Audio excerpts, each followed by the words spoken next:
지금까지 저희가 이 팔복 중에 절반에 해당하는 4개의 복을 함께 살펴봤습니다. 여러분 4가지 복, 처음 1번부터 4번까지 기억하고 계십니까? 우리 한번 외워볼까요? 또 숙제를 한번 해보죠. 외우실 수 있는 분들은 1번부터 4번 외워주시고요. 더 기억이 좀 가물가물하신 분들은 마태복음 5장 3절부터 6절을 또 눈으로 따라오시면 좋겠습니다. 심령이부터 시작. 심령이 가난한 자는 복이 있나니 그들이 천국이 그들의 것이며.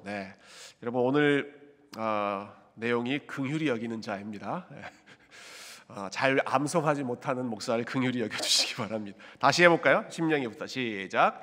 심령이 가난한 자는 복이 있나니 천국이 그들의 것이며 애통하는 자는 복이 있나니 그들이 위로를 받을 것이며 온유한 자는 복이 있나니 그들이 땅을 기업으로 받을 것이며 의에 줄이고 목마른 자는 복이 있나니 그들이 배부를 것이며.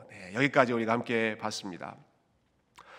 성경을 연구하는 대부분의 학자들이 이 팔복을 둘로 나눕니다. 처음에 4가지의 복은 하나님과의 관계에서 우선적으로 적용되는 복이고, 그 다음에 이어지는 4가지의 복은 사람과의 관계에서 우선적으로 연결되는 복이다.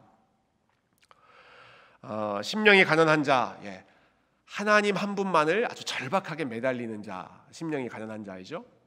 애통하는 자, 하나님 앞에서 간절한 마음으로 울며 기도하는 자, 매달리는 자입니다. 온유한 자, 우리 하나님이 모든 것의 주인이시고 땅의 주인이시기 때문에 그것까지도 다 하나님 앞에 맡길 수 있는 겸손한 사람이 온유한 자이고, 의에 줄이고 목마른 자는 내가 아무리 열심히 살아도 나의 의로움은 부족하고 하나님의 의로움이 내가 사모해야 하고 그것을 의지해야 한다.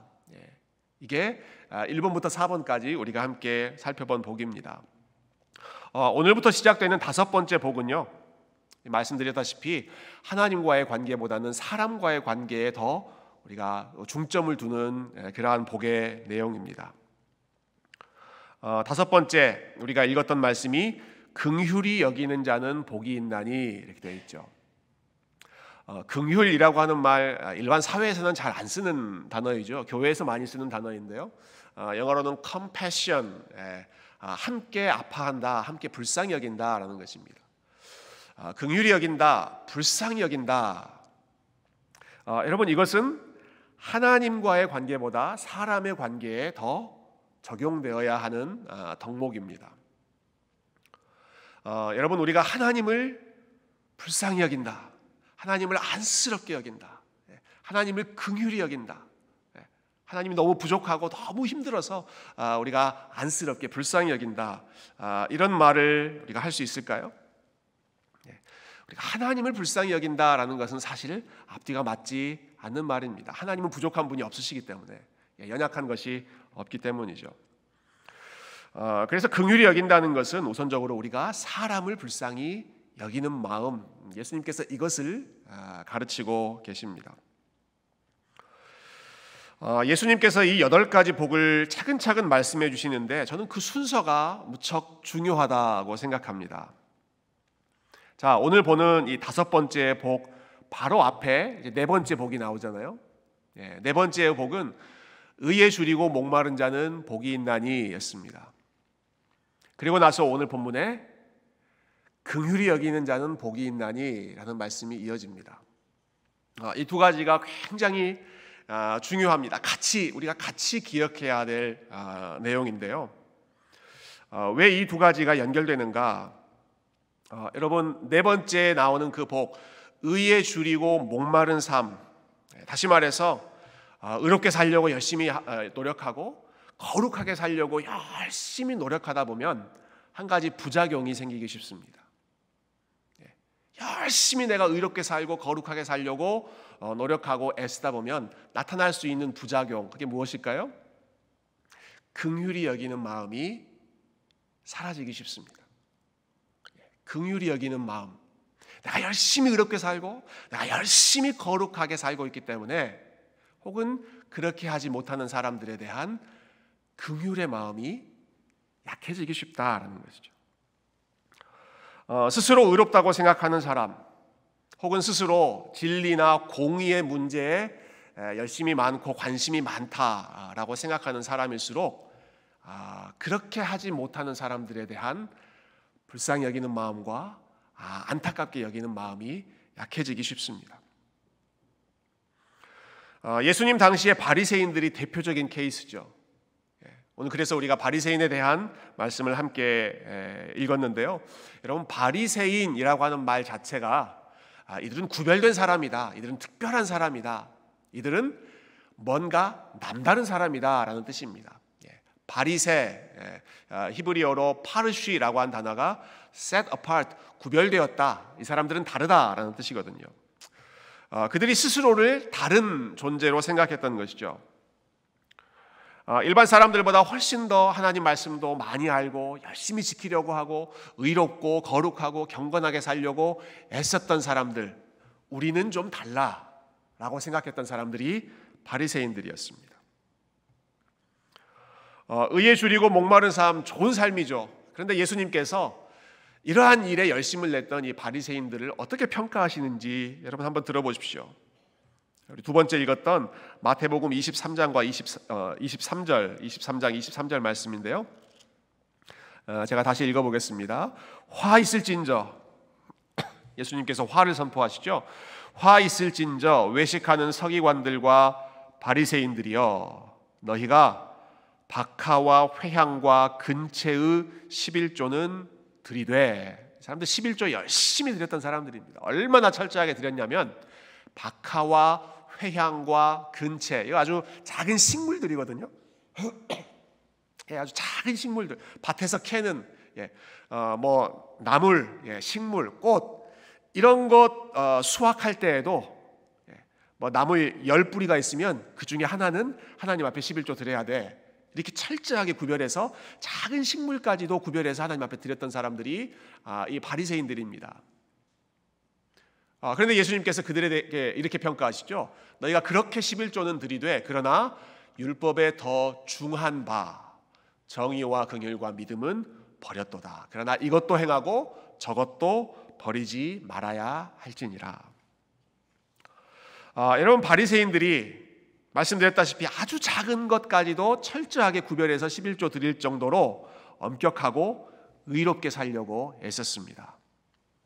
근데 그들의 문제는, 예수님이 지적한 그들의 문제는 율법 규정을 지키는 것보다 더 중요한 것이 있는데 너희는 그것을 잃어버렸다라는 것입니다. 정의와 긍휼과 믿음을 버렸다. 이 사람들 믿음 좋은 사람들인 것 같고, 이 사람들은 정의를 열심히 지키는 사람들인 것 같은데 예수님 눈에 보기에는 그렇지 않다는 것입니다. 정의의 핵심이 무엇인가? 하나님께서 말씀하신 정의, 공의의 핵심은 약한 자들을 불쌍히 여기고 긍휼히 여기는 것이 핵심인데, 이 바리새인들은 우리가 이렇게 열심히 11조도 지키고 말씀에 있는 많은 것들을 우리가 열심히 순종하고 있기 때문에 그렇게 하지 못하는 사람들을 무시하고 경멸하고 그들에게 긍휼을 베풀지 않았던 것이죠. 그렇게 약한 자들에게 긍휼을 베풀지 않고 그냥 겉으로만 율법을 열심히 지키고 11조도 지키고 하루에 몇 번씩 기도하는 그러한 규정들만 지키면서 그것이 오히려 스스로에게 독이 되어 우리는 의롭다, 저 사람들은 의롭지 않다, 선을 긋고 다른 사람들을 무시하고 깔보는 그러한 마음으로 살아가고 있는 이 종교 지도자들을 예수님께서 화 있을진저라고 책망하시는 것입니다. 의에 대한 열심은 있지만 긍휼에 대한 마음이 사라져버렸기 때문이죠.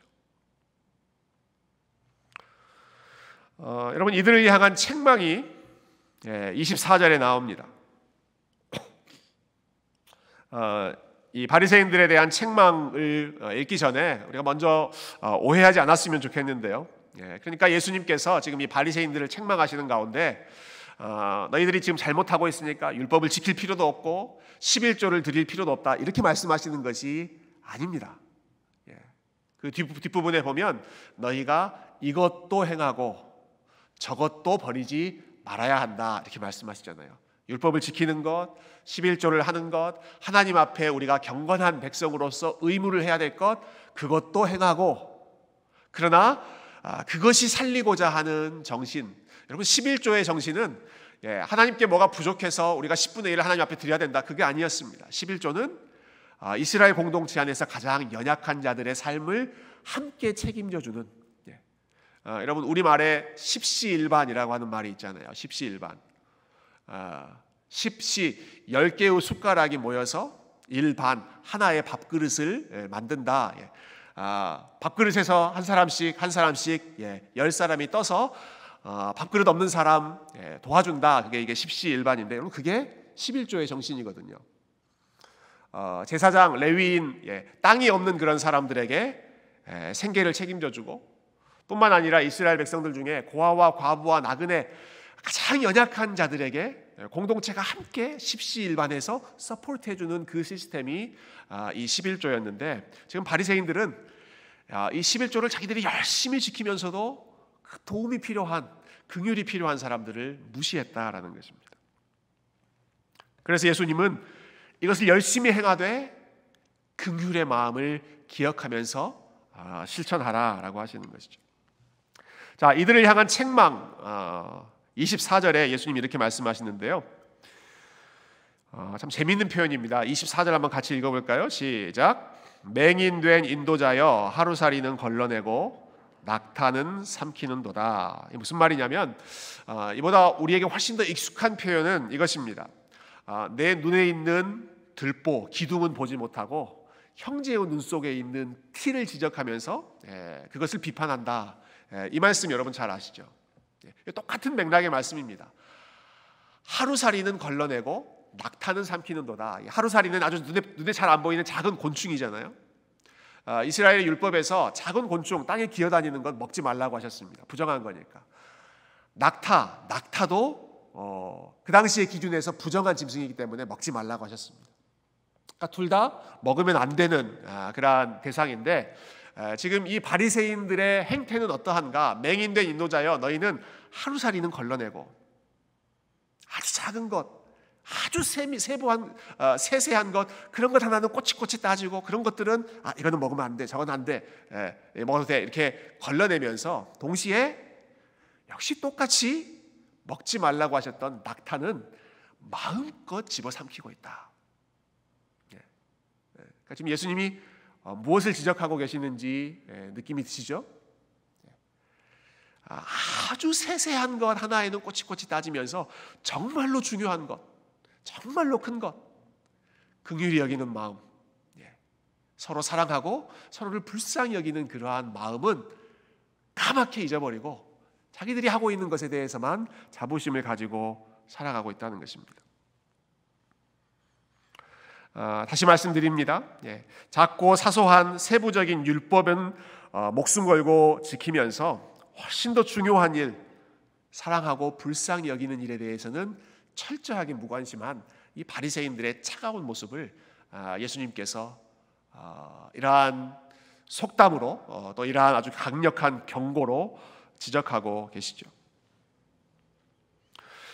여러분, 우리 하나님은 두 가지 성품을 가지고 계십니다. 가장 거룩하신 분이고 동시에 가장 사랑이 풍성한 분이십니다. 거룩하심과 사랑, 혹은 다르게 표현한다면 공의와 긍휼, 긍휼을 우리가 자비 이렇게 표현할 수도 있을 것 같아요. 한편에는 거룩함과 공의, 다른 한편에는 긍휼과 사랑, 이것이 하나님의 성품의 가장 중요한 두 개의 축이 되는 것. 거룩하시면서 사랑하신다. 여러분, 그렇기 때문에 하나님의 형상으로 지음받은 우리도 거룩함과 사랑, 공의와 긍휼을 함께 지켜나가야 됩니다. 예수님께서 하신 말씀, 이것도 행하고 저것도 버리지 말아야 한다라는 말씀이 이 두 가지 사이에 균형을 이루어야 한다라는 말씀입니다. 공의와 긍휼이 균형을 이루어야 한다. 근데 여러분, 중요한 사실 한 가지 우리 기억할 필요가 있습니다. 이 둘 사이의 균형을 이룰 때 우리가 꼭 기억해야 할 원리가 하나 있는데요. 여러분, 공의와 긍휼, 거룩함과 사랑이라고 하는 이 두 가지의 균형은 50대 50의 원리로 지켜지지 않습니다. 50대 50, 1대1 똑같은 비율로 지켜지는 것이 아닙니다. 왜냐하면 우리의 마음이 죄로 인해서 극단적으로 치우쳐 있기 때문에 이 두 가지를 적용할 때 한쪽으로 치우쳐서 우리는 적용합니다. 기울어진 운동장이라는 표현 여러분 들어보신 적이 있죠? 평평하지 않고 한쪽으로 기울어져 있어서 쏠려 있어서 가만히 놔두면 기울어진 쪽으로 쏠리게 마련입니다. 어느 쪽으로 기울어져 있는가? 여러분, 우리의 마음은 어떤 사람에게 긍휼을 베풀기보다는 아주 엄격한 공의의 기준을 적용하는데 훨씬 빨리 기울어져 있습니다. 이게 기울어진 운동장입니다. 뭔가 마음에 들지 않는 모습이 보이면 왜 그랬을까? 얼마나 어려웠을까? 긍휼의 마음으로 이해하고 불쌍히 여기려고 노력하는 것보다 어떻게 저럴 수가 있어? 공의의 기준으로 아주 엄격하게 판단하려고 하는 게 기본적인 우리의 기울어진 운동장이라는 것이죠. 잘못을 지적하고 비판하는데 훨씬 우리의 생각이 빨리 움직인다는 말입니다. 여러분, 그런데 하나님은 반대이십니다. 하나님 반대이세요. 하나님은 우리와 반대의 의미에서 기울어진 운동장이라고 할 수 있습니다. 공의와 심판을 적용하시는 것보다 우리 하나님께는 먼저 긍휼의 마음과 불쌍히 여기는 마음 쪽으로 훨씬 더 많이 치우쳐져 있습니다. 그것을 잘 보여주는 말씀이 하나 있는데요. 하나님에게 있어서 이 공의와 긍휼이라고 하는 비율이 어느 정도일까? 여러분, 출애굽기 20장 말씀, 우리 십계명에 있는 말씀 한 구절 같이 읽어보면 좋겠습니다. 같이 읽어볼까요? 시작. 그것들에게 절하지 말며 그것들을 섬기지 말라. 나 내 하나님 여호와는 질투하는 하나님인즉 나를 미워하는 자의 죄를 갚되 아버지로부터 아들에게로 3, 4대까지 이르게 하거니와 나를 사랑하고 내 계명을 지키는 자에게는 1000대까지 은혜를 베푸느니라. 아멘. 하나님이 거룩하신 분이죠. 그렇기 때문에 죄에 대해서 그냥 넘어가지 않으십니다. 하나님을 미워하는 자의 죄를 심판하겠다고 말씀하셨습니다. 어느 정도로 심판하십니까? 아버지로부터 아들에게로 3, 4대에 이르기까지 내가 심판하겠다. 나를 미워하는 자의 죄는 3, 4대까지 이르게 하겠다. 심판하겠다라는 거죠. 근데 반대로 하나님을 미워하는 삶이 아니라 하나님을 사랑하고 하나님의 말씀에 순종하는 사람들의 삶이 있죠. 그 사람들에게는 하나님께서 은혜를 베푸시는데 어느 정도로 은혜를 베푸실까요? 3, 4대 정도 은혜를 베푸실까요? 1000대까지 은혜를 베푸신다라고 하죠. 여러분, 이 두 가지를 한번 비교해 보시면 좋겠습니다. 여러분, 균형이 어떤가요? 하나님의 공의와 하나님의 긍휼의 균형이 어떻습니까? 50대 50 똑같은. 여러분, 잘못한 사람에게 3, 4대 동안 심판하신다고 하셨으면 잘한 사람에게는 역시 똑같이 3, 4대 동안 내가 은혜를 베풀겠다라고 하시거나, 아니면 하나님을 사랑하는 사람들의 삶에 내가 1000대까지 은혜를 베푸겠다라고 하셨으면 나를 미워하는 자의 죄는 내가 1000대까지 갚겠다. 이렇게 말씀하셔야 공의와 사랑, 그 긍휼과 이 거룩함의 비율이 1대1, 50대 50 이게 균형 있는 그러한 모습이지 않겠습니까? 그런데 이 두 가지를 적용하시는 하나님의 마음, 하나님의 원리가 어떻습니까? 1대1이 아닙니다. 3대 1000 혹은 4대 1000입니다. 3대 1000 아니면 4대 1000. 우리 이해하기 쉽게 300대 1이라고 생각하시면 좋을 것 같아요. 300대 1. 죄를 지적하고 책망하는 것보다 긍휼을 베풀고 용서하고 사랑하는 것이 하나님께 300배가 더 많다라는 것입니다.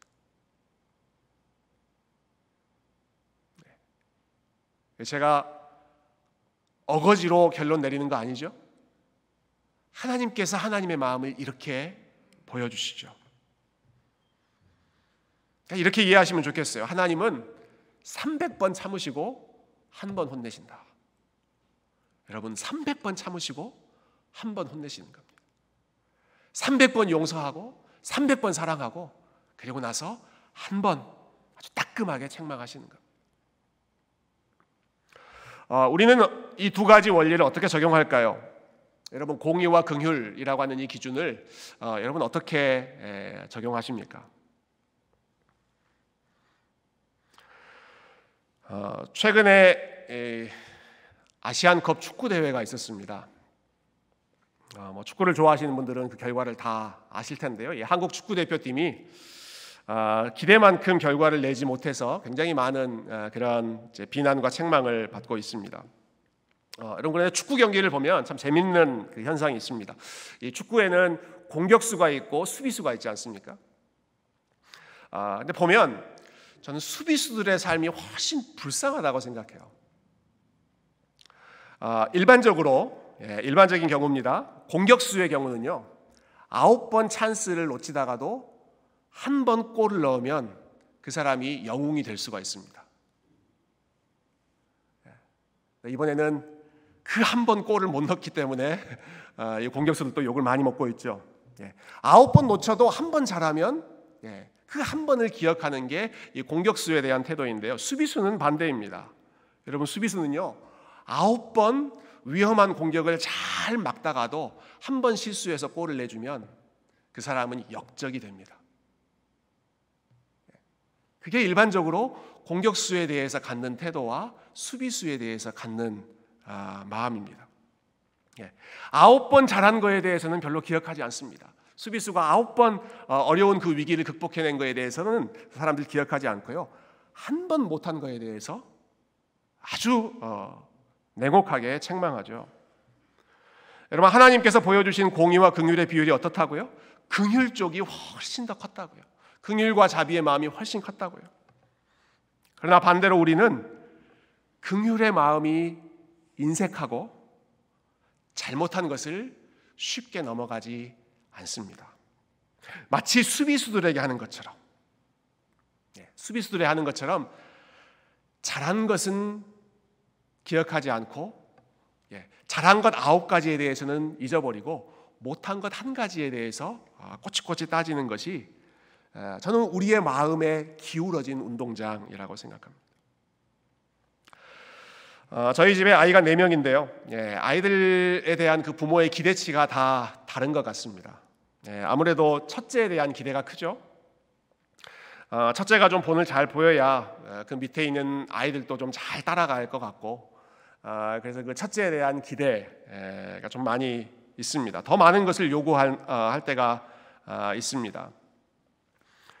사실 생각해 보면 잘하고 있는데, 저희 큰아이가 여러 가지 면에서 열심히 하고 참 잘하고 있는데, 그럼에도 불구하고 뭔가 부족한 점이 보이면 너 왜 이렇게 했어? 이렇게 하면 더 잘할 수 있을 것 같은데, 잘 못한 것에 대해서 하나하나 지적하는 경우가 있습니다. 반대로 가장 어린 막내에 대한 태도는 많이 다릅니다. 기대하는 바가 별로 없기 때문에 사소한 것 하나도 기특하게 생각합니다. 여러분, 저희 부부는, 저희 막내 아이가요, 아침에 일어나서 학교에 가주는 것만으로 감지덕집니다. 그 이야기 자주 해요. 아니, 이 어린애가 아침에 눈 뜨고 지금 학교 안 가겠다고 이렇게 버팅기면 어떻게 하겠습니까? 근데 꼬박꼬박 아침마다 학교를 가주니 얼마나 기특한가, 얼마나 감사한 일인가. 여러분, 제가 좀 재밌게 표현했습니다만은, 여러분, 이게 긍휼히 여기는 마음입니다. 이게 긍휼히 여기는 마음이에요. 못하는 걸 기억하고 지적하는 것이 아니라 잘하는 것 1가지에 감사하고 기특해하는 것입니다. 9번 공격을 막았는데 한 번 실수한 수비수를 대하는 것처럼 지적하고 나무래고 혼내는 것이 아니라 9번 실수했는데도 한 번 잘하는 게 있으면, 야, 너 잘한다, 기특하다. 이게 하나님께서 저와 여러분을 보실 때 300번 용서하고 300번 사랑하고 한 번 지적하는 그 비율 아니겠습니까? 여러분 시편 103편 말씀 우리 같이 한번 보면 좋겠는데요. 시편 103편 우리 13절과 14절 보면 하나님께서 우리를 어떻게 보시는지 좀 잘 다윗이 고백하고 있죠. 같이 한번 읽어보실까요? 시작. 아버지가 자식을 긍휼히 여김같이 여호와께서는 자기를 경외하는 자를 긍휼히 여기시나니 이는 그가 우리의 체질을 아시며 우리가 단지 먼지뿐임을 기억하심이로다. 아멘. 하나님이 우리의 체질을 아신다고 합니다. 우리의 체질이 어떤가? 우리가 단지 먼지밖에 안 되는 존재라는 것을 하나님이 아신다. 우리에게 얼마나 흠이 많고 부족하고 얼마나 참 못하는 것이 많은지를 먼지와 같은 그러한 존재인 것을 하나님이 아시기 때문에 그래서 하나님이 어떻게 하시는가? 아버지가 자식을 불쌍히 여기는 것처럼 하나님이 우리를 불쌍히 여기신다. 불쌍히 여기신다. 우리가 죄인임을 하나님이 너무너무 잘 아시기 때문에 하나님은 훨씬 더 많이 용서하십니다. 우리가 약하다는 사실을 하나님이 아시기 때문에 우리의 약함, 우리의 아픔을 하나님께서 함께 아파하십니다.